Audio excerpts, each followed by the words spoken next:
I'm very pleased today to speak on the Family Assistance and Child Support Legislation Amendment Protecting Children Bill 2017. This is particularly the case as a number of my constituents in Dunkley will be affected by these changes. It is an unfortunate reality that children are often stuck in the middle, not receiving full support from both of their biological parents when splits in families occur. It is not fair to expect parents to stay together in unhappy or what may be violent or dangerous situations. However, the welfare of the children in any family situation must take precedence wherever possible. Our child support system in general is a good system. The premise that financial support from one parent assists in supplementing the custody and care of the other parent is fair and works towards establishing a more stable environment for the children than otherwise.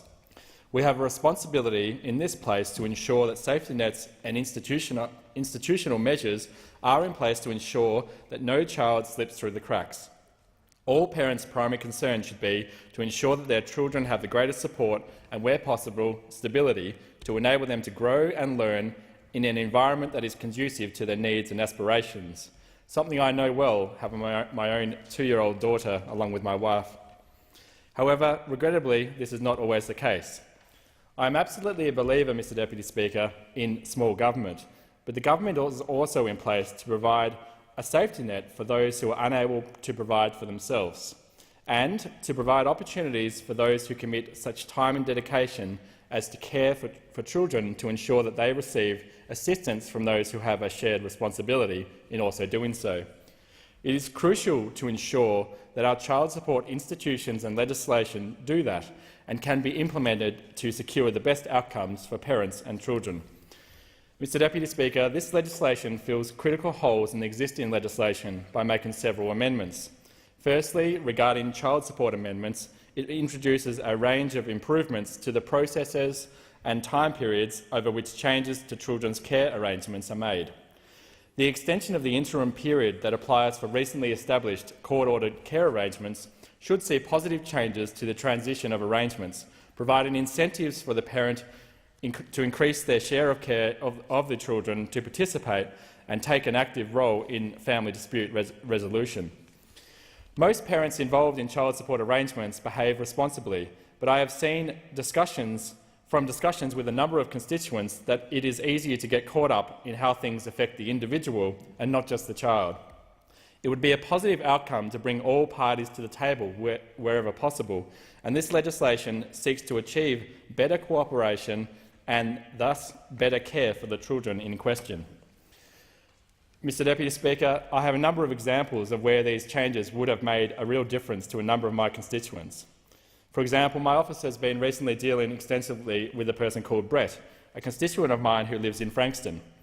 Every case of family division and child support, of course, varies from situation to situation and is delicate in that no case is the same as another. However, aspects of Brett's case only emphasise the need for cooperation between the parents in order to achieve the best outcome for the children involved. In particular, an aspect of this legislation that would be of immense benefit to Brett is that it introduces provisions that will terminate or suspend the effect of a child support agreement if the person who is entitled to child support for a child under the agreement ceases to be an eligible carer of the child, when the person's percentage of care for the child falls below 35%. In this example, Brett is the primary carer of 4 out of 6 children from his former marriage, yet currently has to go through arduous processes through the court to receive child support from his ex-partner, despite being the parent with primary custody. We know that some parents may be in situations where they are unable to care for their child, and this does not penalise them. What we are doing is trying to ease the path for those who take on more responsibility, committing more time to care for their children in their custody, so that they don't have to then go and have child support arrangements overturned by courts when they are no longer accurately reflecting the care arrangements. From the 1st of July this year, these arrangements, as well as several other situations where care arrangements change, child support agreements will be more fluid, in a way which more accurately reflects the modern reality, where lifestyles, circumstances, career paths and family arrangements change with many other factors. For agreements made before the 1st of July 2008, where at least one party did not receive independent legal advice, the agreement can be set aside by a court if it would be unjust and inequitable for the court not to do so. It would be absurd for new arrangements to continue to operate on outdated child support agreements. We want to encourage parents who may previously have had no care arrangements with their children to be able to share the care arrangements. So I am proud today to be supporting legislative changes that will make child support agreements and care arrangements more fair, more equitable and relevant to parents who commit so much time and financial support for their children. Mr Deputy Speaker, many of the changes made to previous pieces of legislation through this bill are with the intention of resolving inconsistencies with the objectives of the child support scheme.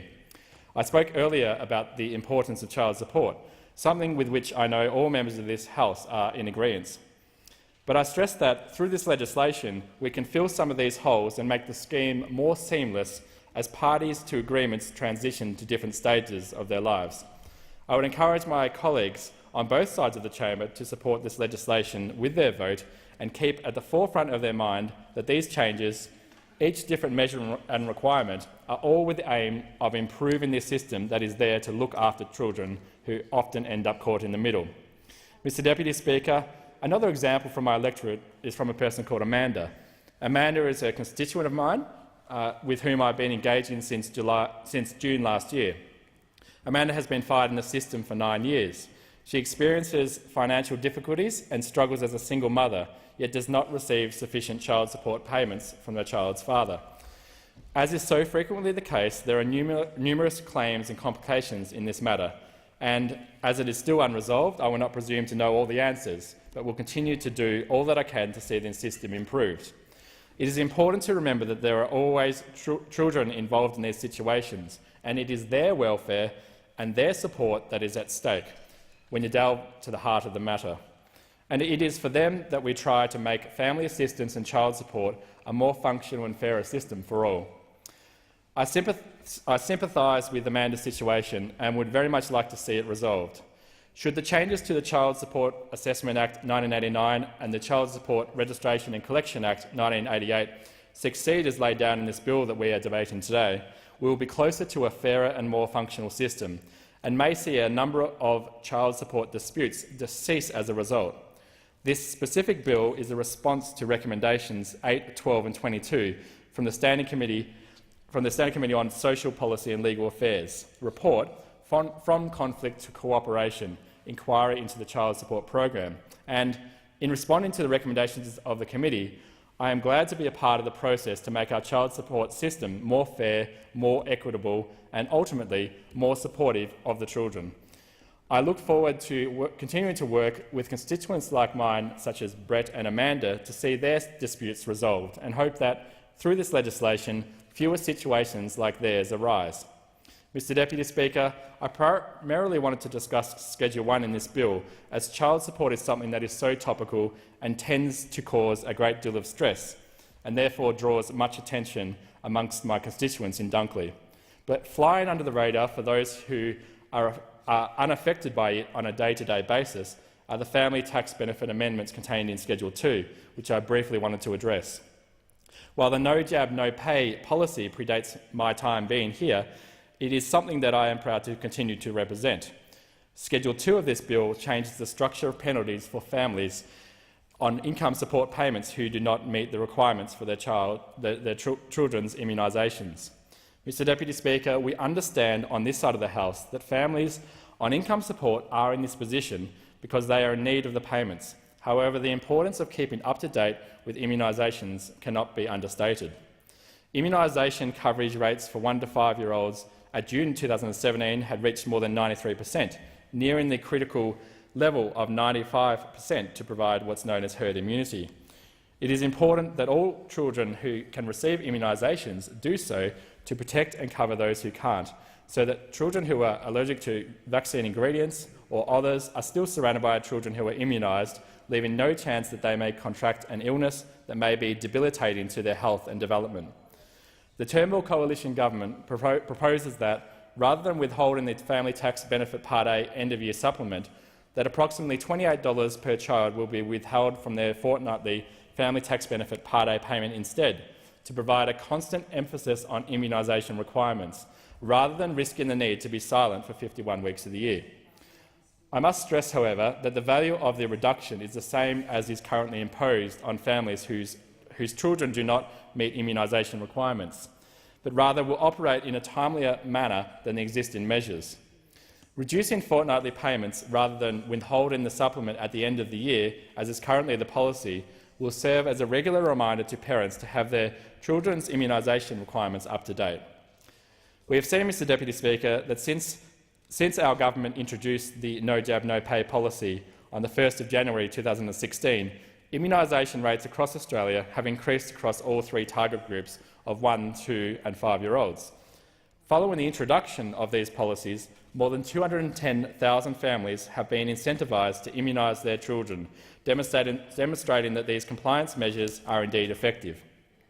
Mr Deputy Speaker, there are a number of subtle but important measures in this bill that will, with their implementation, go some distance to improving the health and well-being of children and families.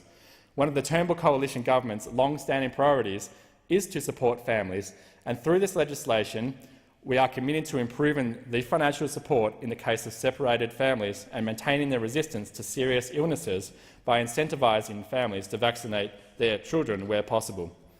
I have thrown my support behind these measures, as previous measures have demonstrated that we still have some distance to go in seeing the child support system and children's health checks achieving the outcomes we would like. But with the changes contained in this bill, we will be a few steps closer than we were before. Thank you, Mr Deputy Speaker.